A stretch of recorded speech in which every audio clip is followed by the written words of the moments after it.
Ku itariki ya 18 z'ukwezi kwa 10 2019 niho hamenyekanye inkuru ko Bushali na bagenzi be batandukanye harimo mugenzi we bakorana mu itsinda rya Kenya Trap uzwi ku izina rya Slam Drip ndetse n'abandi bakobwa babiri baje gufatirwa mu rugo rw'umuntu umwe ari nijoro ndetse baza no kubafatana ibiyobyabwenge bitandukanye. Nkuko mwagiye mubikurikirana mu nkuru nabashije kubaha ya mbere nimba utarayireba isacinga aho ngaho irebe munsi irahari, nuko Bushali nyine yaje gufatwa na mugenzi witwa Slam Drip kumwe n'abakobwa babiri aho bari bagiye ahantu mu ijoro, umuntu abatiza inzu yaho ndetse baza no kuraramo, baje gusakuza nyine nibwo umubyeyi yaje gutabaza abashinzwe umutekano barabatwara.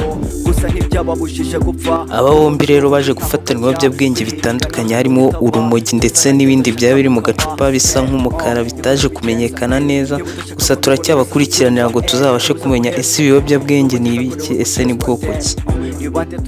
Aba ngaba rero muri iyi minsi babaye bacumbikiwe ku nzego zishinzwe umutekano nk'uko mubibona, bari kurya impungure nk'ibisanzwe, bamaze kumenyerana n'abandi bagenzi babo basanzemo. Gusa nyine mwakwirinda ibiyobyabwenge, ni ibintu bibi cyane, urabona nta kazi bafite muri iyi minsi, ni ibyo ngibyo gusa baba bibereyemo, urumva nta kamaro kabyo mbese muri make. Nimba utarakora subscribe kuri iyi channel rero kora subscribe kugira ngo ujye ubona amakuru meza nk'aya ngaya, ujye ubona amakuru ashyushye cyane nk'aya ngaya, nta n'ahandi wayasanga amakuru nk'aya ngaya usibye aha ngaha nyine kuri Dizo Rwanda. Yo kora subscribe, usharinga iyi video ku nshuti zawe ndetse ubashe no kumva comment. Mwakoze cyane, Imana ibahe umugisha.